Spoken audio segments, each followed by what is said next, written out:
اس لیے اللہ تعالیٰ نے یہی بات ارشاد فرمائی ہے کہ اس سے پہلے بھی اللہ تعالیٰ نے یہ بات ارشاد فرمائی ہے سورہ بقرہ میں بھی کہ اللہ تعالیٰ فرماتے ہیں وَكَذَلِكَ جَعَلْنَاكُمْ أُمَّةً وَسَطًا، ہم نے امت محمدیہ کو بہترین امت بنایا ہے لِتَكُونُوا شُهَدَاءَ عَلَى النَّاسِ، تاکہ قیامت کے دن یہ سارے لوگوں کے بارے میں گواہی دیں۔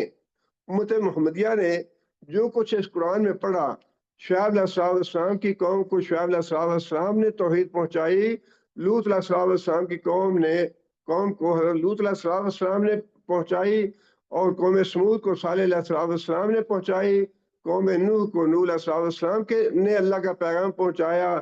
یہ ساری باتیں ہم نے اس قرآن میں پڑھی ہیں، اور یہ ساری باتیں امت محمدیہ کے علماء فضلاء قیامت کے دن ان انبیاء کی قوموں کے بارے میں گواہی دیں گے کہ یا اللہ ان پیغمبروں نے اپنی قوموں کو تیرا پیغام پہنچایا تھا۔ یہ بات اللہ تعالیٰ نے سورہ بقرہ میں بھی ارشاد فرمائی ہے کہ ہم نے امت محمدیہ کو بہترین امت بنایا ہے، اور یہ امت قیامت کے دن گواہی دے گی اپنے سے پہلے انبیاء کے بارے میں بھی کہ ان انبیاء نے اللہ کا پیغام لوگوں تک پہنچایا ہے۔ وَيَكُونَ الرَّسُولُ عَلَيْكُمْ شَهِيدًا، محمد صلی اللہ علیہ وسلم جو ہے وہ اپنی امت کے بارے میں یہ گواہی دیں گے کہ یا اللہ میں نے اپنی امت کو یہ تیرا پیغام پہنچا دیا تھا۔ اور اس بات کی گواہی نبی صلی اللہ علیہ وسلم نے اپنے زندگی کے آخری مرحلے میں، جب نبی صلی اللہ علیہ وسلم نے حج کیا تھا تو حج کے اجتماع میں نبی صلی اللہ علیہ وسلم نے خطبہ دیا، اور اس خطبے میں نبی صلی اللہ علیہ وسلم نے یہ گواہی لے لی تھی حل بلغ، تو کہ مجھے یہ بتاؤ کہ کیا میں نے اللہ کا پیغام تمہیں پہنچا دیا، حل ادائے، تو مجھے یہ بتاؤ کہ کیا میں نے اللہ تعالیٰ کی تبلیغ کا حق ادا کر دیا۔ قوم جو ہے وہ کہے گی یا رسول اللہ ادیتا بلغتا، یا اللہ اے محمد صلی اللہ علیہ وسلم ہم اس بات کی گواہی دیتے ہیں ادیتا کہ آپ نے حق ادا کر دیا تبلیغ کا، بلغتا آپ نے اللہ کا پیغام ہم تک پہنچا دیا۔ یہ گواہی نبی صلی اللہ علیہ وسلم نے اس دنیا میں اپنی قوم سے لی ہے، اور یہ گواہی لینے کے بعد نبی صلی اللہ علیہ وسلم نے خدا سے انگلی اوپر اٹھائی اور اللہ تعالیٰ کو مخاطب کر کے فرمایا اللہم اشہد اللہم اشہد اللہم اشہد، یا اللہ تو بھی گواہ رہنا کہ میں نے تیرا پیغام اپنی امت تک پہنچا دیا، یا اللہ تو گواہ رہنا کہ میں نے تیرا پیغام امت تک پہنچا دیا۔ اب یہ وہ بات ہے کہ انبیاء جو ہیں اپنی اپنی قوموں کے بارے میں گواہی دیں گے، اور یہ جو امت ہے امت محمدیہ صلی اللہ علیہ وسلم، یہ اپنے پہلے سے جو انبیاء ہیں ان کے بارے میں جن قوموں نے انکار کیا ان کے بارے میں یہ انبیاء کے حق میں گواہی دیں گی کہ یا اللہ انبیاء نے تیرا پیغام پہنچایا تھا لوگوں کو۔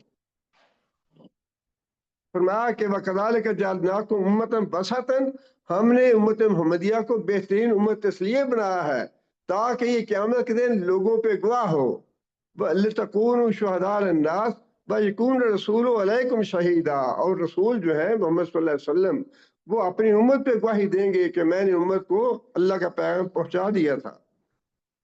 اور یہی بات اللہ تعالیٰ نے یہاں فرمائی ہے وَنَزَعْنَا مِنْ كُلِّ أُمَّةٍ شَهِيدًا، قیامت کے دن ہم ہر امت سے ایک گواہ کھڑا کریں گے جو اس بات کی گواہی دے گا کہ یا اللہ ہم نے تیرا پیغام تیری توحید لوگوں تک پہنچائی تھی۔ ایک طرف تو مشرکین ہوں گے جنہیں یہ کہا جائے گا کہ جن کو تم نے میرا شریک ٹھہرایا ہوا تھا، داتا صاحب ہیں یا غوث صاحب ہیں یا جو بھی مرشد ہے تمہارا، ان کو پوچھو وہ کہاں ہیں، بلاؤ ان کو، اور ان کے مقابلے میں اللہ تعالیٰ گواہ بھی لے آئیں گے۔ گواہ یہ کہیں گے کہ یا اللہ ہم نے تو توحید کا پیغام پہنچایا، اور ادھر جو شرک کرنے والے ہیں وہ ڈھونڈیں گے اپنے مشکل کشاؤں کو، اپنے حاجت رواؤں کو، لیکن اللہ فرماتے ہیں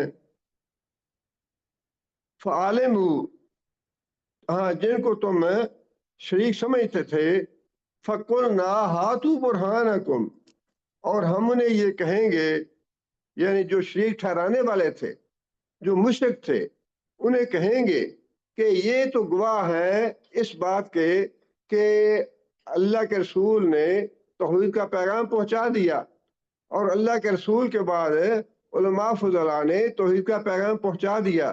اب اللہ تعالیٰ مشرکوں سے، شرک کرنے والوں سے یہ کہیں گے کہ اب تمہارے پاس کوئی دلیل ہے اپنے شرک کی تو وہ پیش کرو۔ ایک طرف تو انبیاء کی اور علماء فضلاء کی گواہی اللہ پیش کریں گے کہ پیغام توحید کا پیغام پہنچا دیا گیا امت تک، دوسری طرف جو مشرک ہیں جنہوں نے اپنے مشکل کشا اور حاجت روا بنا لیے ہوں گے، انہیں کہیں گے اللہ تعالیٰ اپنے ذرا شریک ٹھہراوے شریکوں کو بھی بلاؤ، اور اگر تمہارے پاس اپنے عقیدے کے بارے میں کوئی صفائی پیش کرنا چاہتے ہو تو صفائی پیش کرو، جو دلائل تمہارے پاس ہے وہ دلائل دو، کیوں تم نے شرک کیا، کیسے تم نے حاجت روا بنا لیا ان کو، کیسے مشکل کشا بنا لیا، کوئی تمہارے پاس دلیل ہے تو وہ پیش کرو۔ ہاتھوں برہانکم، لاؤ کوئی دلیل ہے تمہارے پاس شرک کے لیے۔ فعالموا، اب اللہ فرماتے ہیں فعالموا، اس وقت مشرکین کو یہ احساس ہو جائے گا، ان پہ یہ بات واضح ہو جائے گی، ان کو یہ معلوم ہو جائے گا ان الحق للہ، عبادت تو صرف اللہ کا حق تھا، الوہیت جو ہے، توحید جو ہے وہ تو صرف اللہ کے لیے ہے، مشکل کشا تو اللہ ہی تھا، حاجت روا تو صرف اللہ ہی ہے، الہ تو صرف اللہ ہی ہے، اللہ کے علاوہ سب باطل ہے۔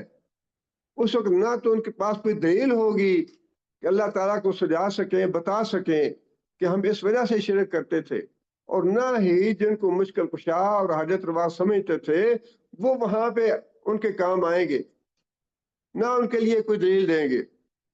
فَعَلِمُوا أَنَّ الْحَقَّ لِلَّهِ، اس وقت مشرکوں کو یہ پتہ چل جائے گا کہ یہ جو مٹی کے بت ہیں، پتھر کے بت ہیں، یا جو قبروں میں پڑے ہوئے مردے ہیں، یا جو زندہ ہیں، خانقاہیں بنی ہوئی ہیں، دربار بنے ہوئے ہیں، جو کچھ بنا ہوا ہے یہ تو سب باطل تھا، یہ تو کچھ بھی نہیں تھا۔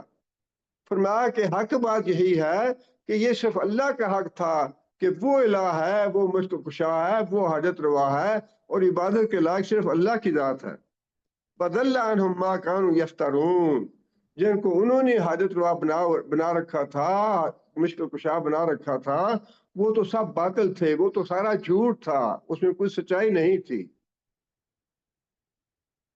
یہ کم و بیش 7-8 دلائل ہیں جو توحید کے حق میں اللہ تعالیٰ نے دیے۔ اب پھر آگے اللہ تعالیٰ نے واقعہ بیان کیا ہے قارون کا، اور وہ واقعہ بیان کرنے کا محل اس لیے ہے، اس غرض کے لیے بیان کیا اللہ نے کہ پچھلی آیتوں میں ہم یہ بات پڑھ چکے ہیں کہ قریش مکہ جو تھے ان کا ایک یہ بھی ان کی سوچ تھی کہ اگر ہم نبی صلی اللہ علیہ وسلم کی باتیں مان لیں، اگر ان پہ ایمان لے آئیں تو ہماری معیشت تباہ برباد ہو جائے گی، ہماری تجارت ختم ہو جائے گی، ہماری جو سرداری ہے نا قریش کی سارے عربوں پہ، یہ سرداریاں ہماری ختم ہو جائیں گی، ساری دنیا، عرب دنیا جو ہے ہماری دشمن بن جائے گی، ہمارا امن سے اور چین سے، سکون سے جینا اور زندہ رہنا یہ مشکل ہو جائے گا۔ یہ ان کے ایک شیطان نے ان کے دلوں میں سوچ پیدا کر رکھی تھی، یا ان کے دلوں میں یہ وہم ڈال رکھا تھا کہ اگر تم نبی صلی اللہ علیہ وسلم کی تعلیم پہ ایمان لے آئے تو تمہاری تجارت ختم ہو جائے گی، تمہارے جو کاروبار ہے یہ ختم ہو جائے گا۔ اب اس کے جواب میں اللہ تعالیٰ نے یہ واقعہ بیان فرمایا ہے قارون کا، اور موسیٰ علیہ السلام کے حوالے سے اللہ فرماتے ہیں ان قارون کان من قوم موسیٰ، قارون کا خاص طور پہ الگ سے ذکر فرمایا، ویسے تو فرعون اور حامان اور قارون ان تینوں کے نام لیے اللہ نے، لیکن قارون کا اس لیے کہ یہ بات تو اللہ نے فرما دی کہ بنی اسرائیل سے تھا، اور مفسرین نے یہ لکھا ہے کہ موسیٰ علیہ السلام کا چچا داد بھائی تھا، وہ رشتہ داری ہو یا نہ ہو، لیکن اپنی دولت کے غرور میں، دولت کے تکبر میں بنی اسرائیل کو، اپنی قوم کو چھوڑ کے وہ فرعون کے ساتھ مل گیا اور وہ ظلم کرتا رہا اپنی ہی قوم پہ. اس کا یہ ایک طرح سے دوہرا جرم تھا نا. ایک تو وہ ظلم جو فرعون کر رہا تھا بذات خود بڑا ظلم تھا وہ، اور دوسرا ظلم یہ کہ فرعون تو دوسری قوم سے تھا، لیکن یہ قارون جو ہے یہ بنی اسرائیل سے ہی تھا. اس کو تو چاہیے تھا کہ جو اپنے مظلوم بھائی ہیں ان کی مدد کرتا، ان کی فیور کرتا، لیکن اس نے حکومت کے لالچ میں، مال کے لالچ میں، دولت کے لالچ میں اپنی جو مظلوم قوم تھی، مظلوم قوم کو چھوڑ کے ظالم قوم کا ساتھ دیا اس نے.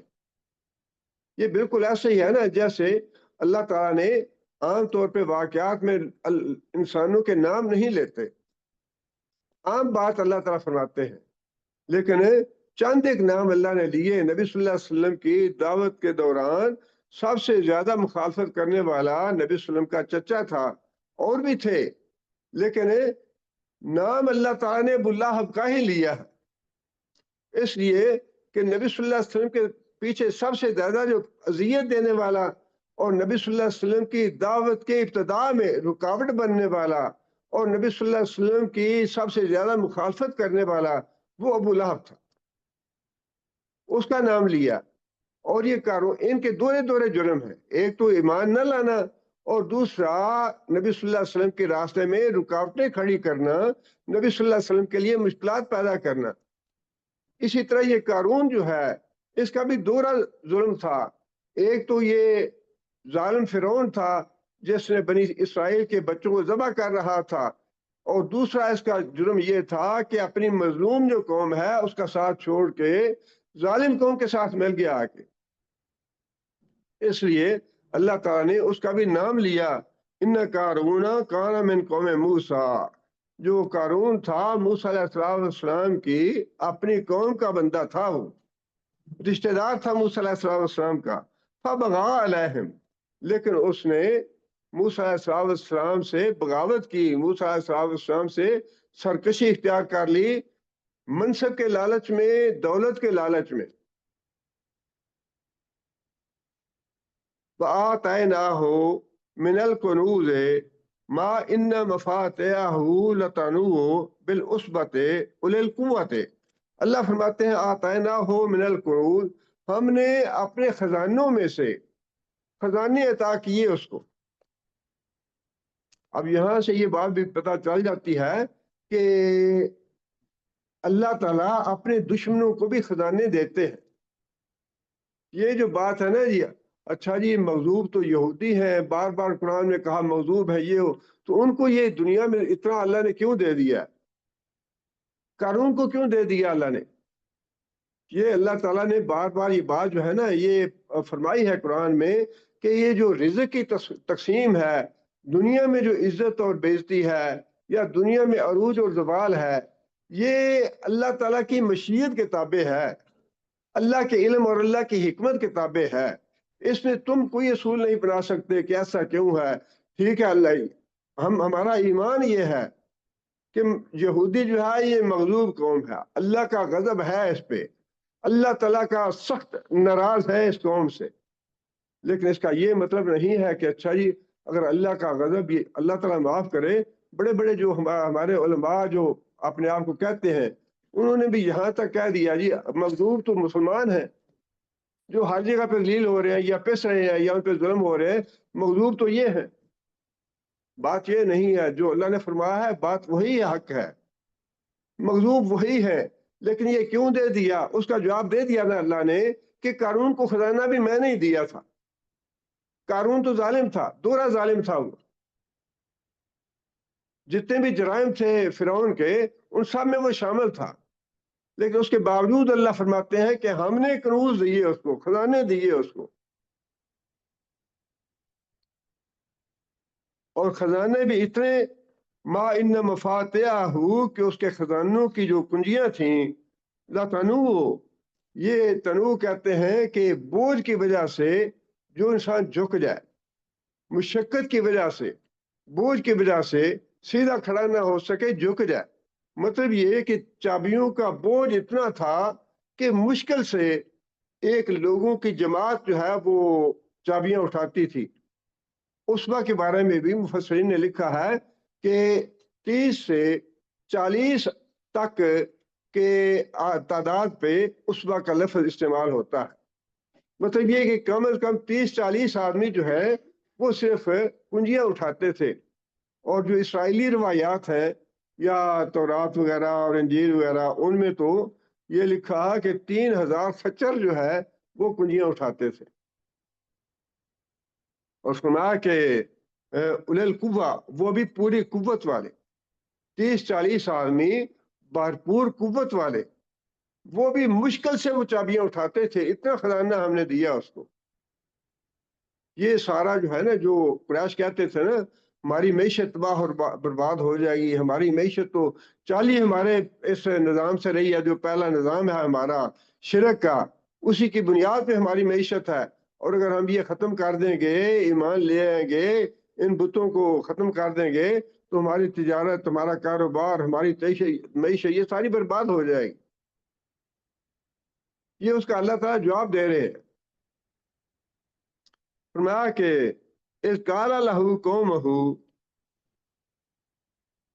جب اس کو اس کی قوم نے کہا لا تفرح، مطلب یہ کہ بنی اسرائیل کے جو علماء فضلاء یا ایماندار لوگ ہیں، ان میں سے کسی نے نصیحت کی ہوگی اس کو، جس کے بارے میں اللہ نے یہ بات ارشاد فرمائی لا تفرح. ویسے تو فرح کہتے ہیں خوشی کو، کہ اتنی خوشی نہ کر، لیکن فرح بعض اوقات اچھی بھی ہوتی ہے، بعض اوقات بری بھی ہوتی ہے. ایسی خوشی جس میں انسان تکبر میں آ جائے وہ اللہ کے ہاں مذموم ہے، لیکن ایسی خوشی جس میں تکبر نہ ہو، اس میں کوئی حرج کی بات نہیں. بیٹے کی شادی ہے، انسان خوشی محسوس کرتا ہے، اس میں تکبر نہ ہو تو کوئی بات نہیں ہے. بچے امتحان دیتے ہیں، بچے پاس ہو جائیں، والدین کو خوشی ہوتی ہے. اگر اس خوشی میں تکبر نہیں ہے تو کوئی حرج کی بات نہیں ہے. یہ ایک طبعی بات ہے، قدرتی بات ہے. خوشی کے موقع پہ خوش ہونا یہ کوئی بری بات نہیں، اللہ یہ کہ اس میں تکبر آ جائے. اگر تکبر آ جائے پھر مذموم ہے.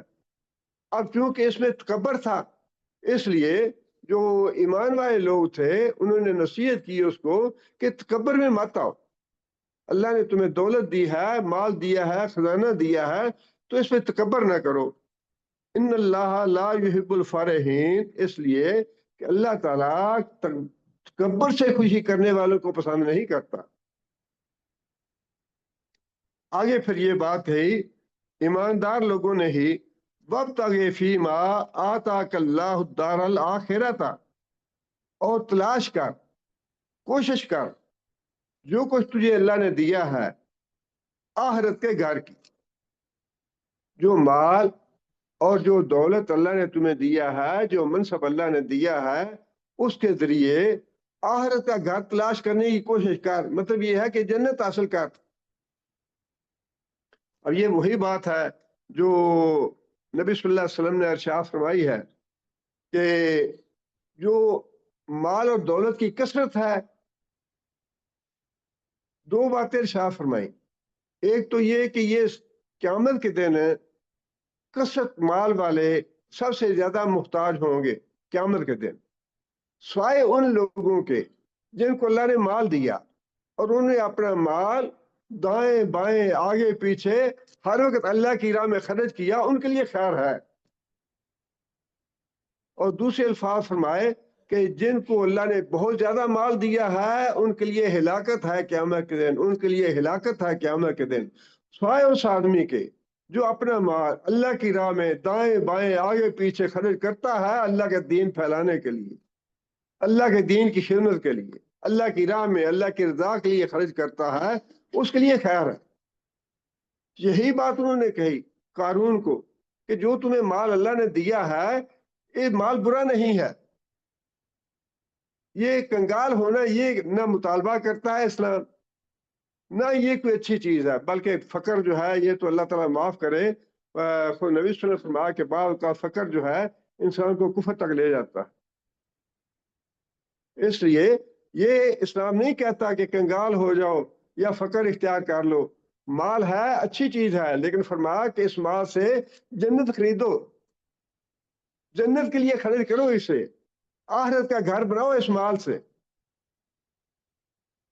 تبوک کے موقع پہ جو حضرت ابو بکر تھے یا حضرت عمر تھے، ان کے پاس تو جو بھی اثاثہ تھا وہ اتنا نہیں تھا جو مقابلہ کر سکتے حضرت عثمان کا، لیکن جذبہ تو تھا۔ حضرت ابو بکر جو تھے وہ سارے کا سارا لے آئے، اور حضرت عمر جو ہے وہ اپنے سارے مال کا آدھا لے آئے، لیکن حضرت عثمان جو تھے وہ سب سے زیادہ مالدار تھے، اور انہوں نے دل کھول کے اللہ کی راہ میں خرچ کیا۔ نبی صلی اللہ علیہ وسلم نے چندے کے لیے اپیل کی تو حضرت عثمان رضی اللہ تعالیٰ کھڑے ہوئے، یا رسول اللہ میں 100 اونٹ دیتا ہوں ساز و سامان کے ساتھ جہاد کے لیے۔ نبی صلی اللہ علیہ وسلم خوش ہو گئے۔ نبی صلی اللہ علیہ وسلم نے دوبارہ اپیل کی کہ اور بھی مال چاہیے، اس لیے کہ آپ کو معلوم ہے کہ تقریباً 800-900 کلومیٹر کا سفر ہے تبوک کا، گرمیوں کا موسم تھا، 30,000 آدمی، ان کا نان و نفقہ، کھانا پینا، ان کے مسائل، ان کے سارے رستے کے جتنے بھی سہولتیں، کلفتیں، بیماریاں، سب کے لیے کچھ نہ کچھ چاہیے تھا نا۔ نبی حضرت عثمان رضی اللہ تعالیٰ عنہ نے دوبارہ 100 اونٹ دیے اور فرمایا کہ ساز و سامان کے ساتھ دیتا ہوں۔ نبی صلی اللہ علیہ وسلم نے تیسری بار پھر اپیل کی، حضرت عثمان رضی اللہ تعالیٰ عنہ نے تیسری بار پھر یہی بات کہ یا رسول اللہ 100 اونٹ دیتا ہوں اور پھر ساز و سامان بھی ساتھ دیتا ہوں۔ نبی صلی اللہ علیہ وسلم نے اس کے بعد یہ فرمائی، صحابی کہتے ہیں کہ ہم نے دیکھا نبی صلی اللہ علیہ وسلم ممبر سے نیچے اتر آئے اور نبی صلی اللہ علیہ وسلم یہ بات ارشاد فرما رہے تھے کہ آج کے بعد عثمان جو بھی کرے گا اللہ سے مواخذہ نہیں کرے گا، اللہ سے حساب نہیں لے گا۔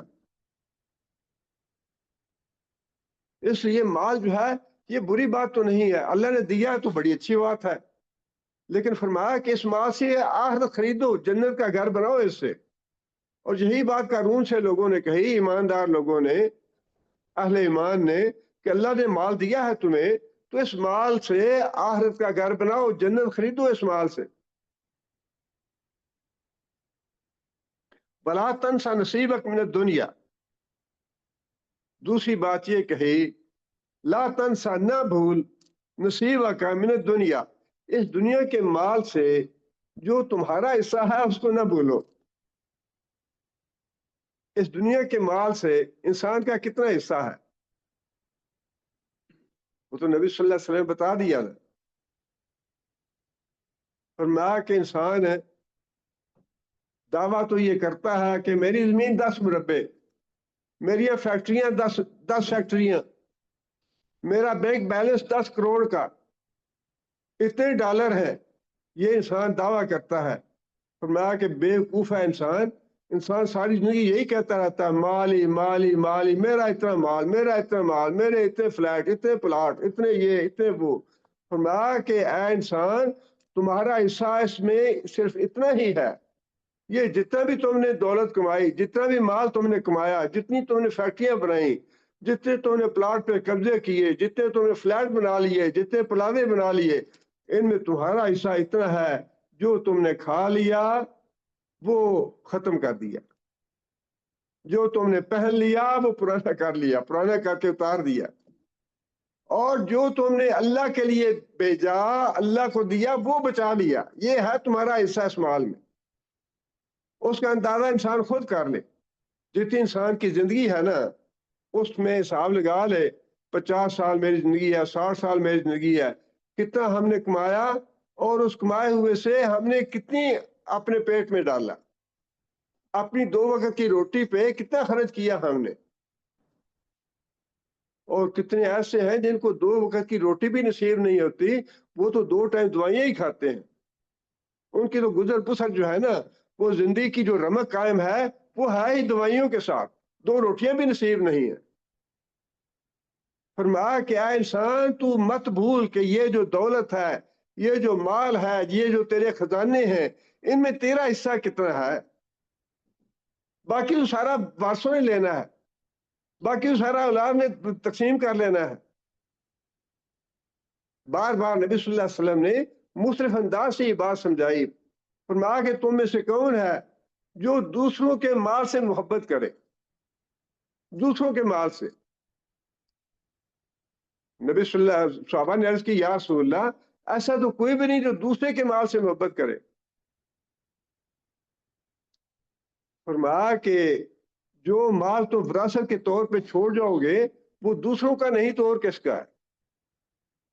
وہ تو تم سینچ سینچ کے رکھتے ہو، گین گین کے تم نے اکٹھا کر کے وہ بینک میں جمع کر رکھا ہے، اس کو تم اپنے سنبھال کے رکھا ہوا ہے، حالانکہ وہ تمہارے اولاد میں جانا ہے، دوسروں کے پاس جانا ہے، وہ تمہارا ہے ہی نہیں۔ تمہارا نصیب وہی ہے، تمہارا حصہ وہ ہے جو تم نے 2 وقت کھانا کھا لیا، جو تم نے 2 کپڑے بدن پہ پہن لیے، یا پھر جو اللہ کی راہ میں خرچ کر دیا وہ تم نے بچا لیا۔ یہ ہے نصیب تمہارا اس مال میں۔ بڑی اچھی نصیحت ہے، نبی صلی اللہ علیہ وسلم نے بھی بار بار یہ نصیحت فرمائی۔ حضرت عائشہ رضی اللہ تعالیٰ سے پوچھا کہ عائشہ وہ جو گوشت آیا تھا ہدیے میں سے اس میں سے کتنا بچا ہے؟ حضرت عائشہ نے بتایا یا رسول اللہ بس یہ بچا ہے، چند 1 کلو یا 2 کلو گوشت بچا ہے، باقی سارا میں نے دے دیا ہے۔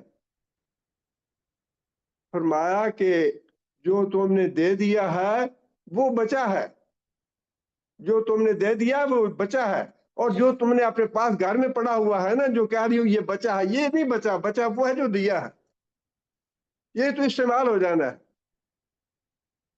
بار بار نبی صلی اللہ علیہ وسلم نے یہ نصیحت فرمائی کہ دیکھو جو تمہارا حصہ ہے وہ کتنا ہے تمہاری دولت میں۔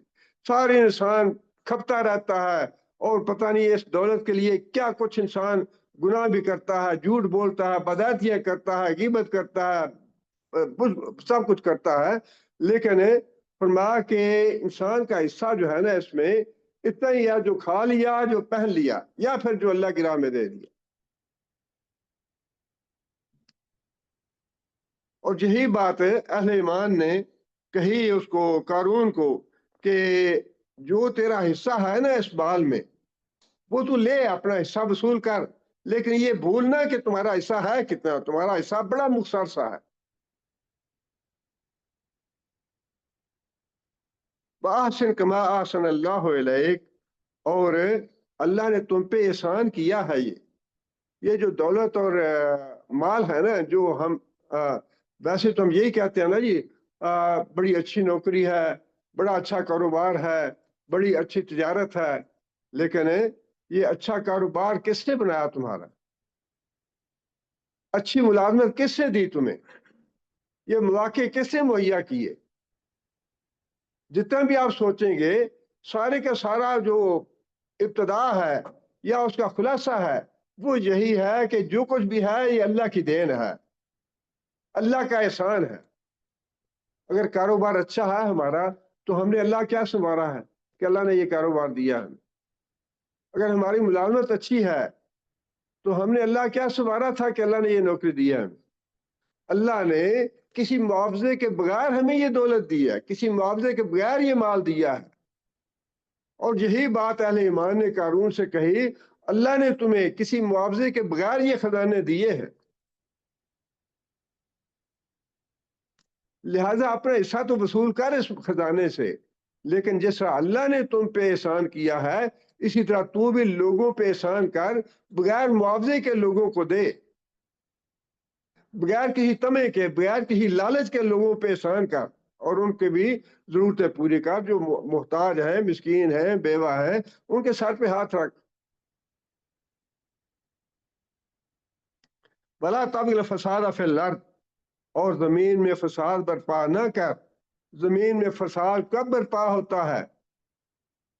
علماء نے لکھا کہ 2 وجہ ہے زمین میں فساد برپا ہونے کی۔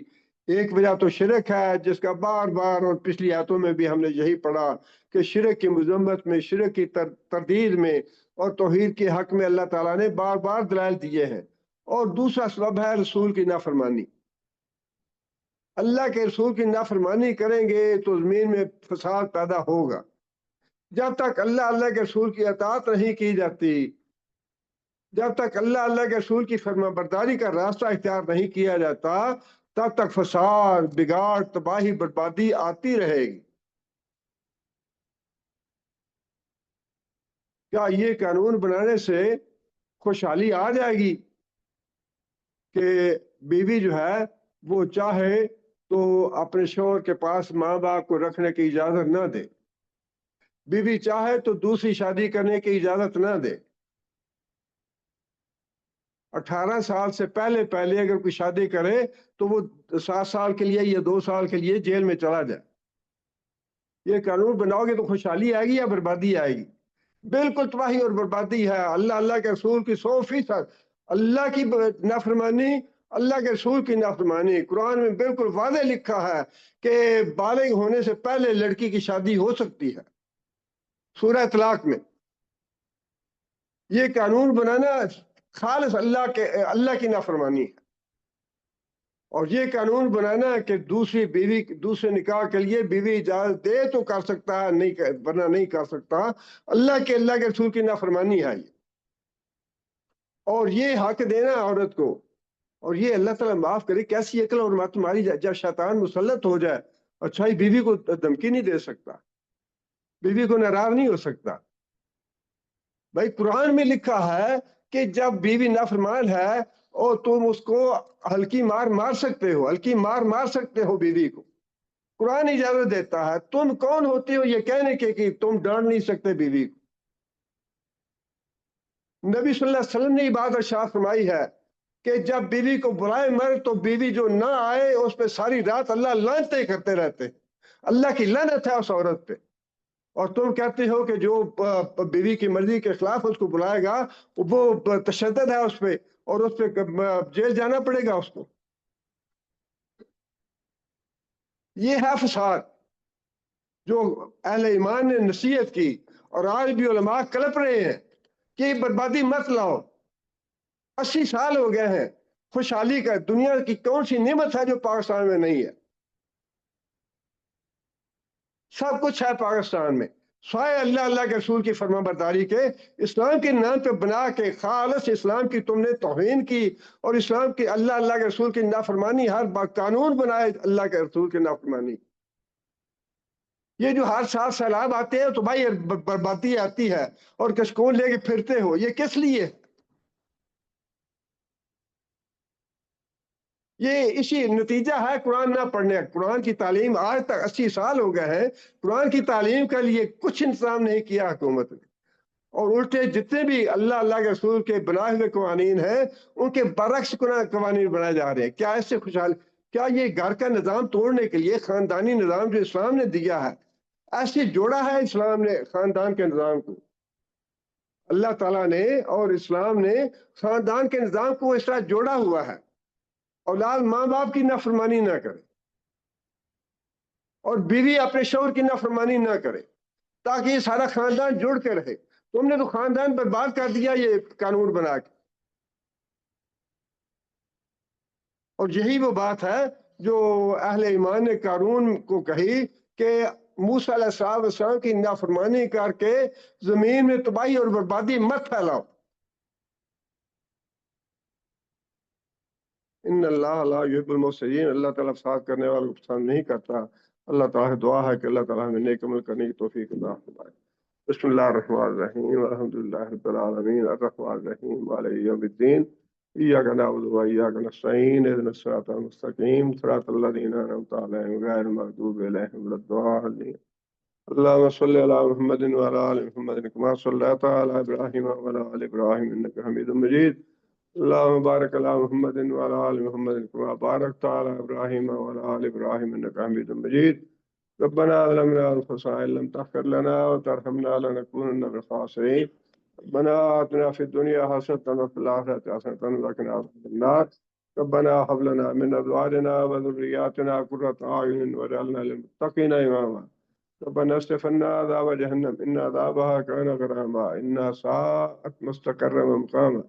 اللهم أيد الإسلام والمسلمين، اللهم أعز الإسلام والمسلمين، اللهم أذل الشرك والمشركين، اللهم دمر أعداء الدين، اللهم نبر قلوبنا بنور الإيمان، اللهم ثبتنا على الإسلام، اللهم اغفر لجميع المؤمنين والمؤمنات الأحياء منهم والأموات۔ ربنا تقبل منا إنك أنت السميع العليم، وتب علينا إنك أنت التواب الرحيم. سبحان ربك رب العزة عما يصفون وسلام على المرسلين والحمد لله رب العالمين.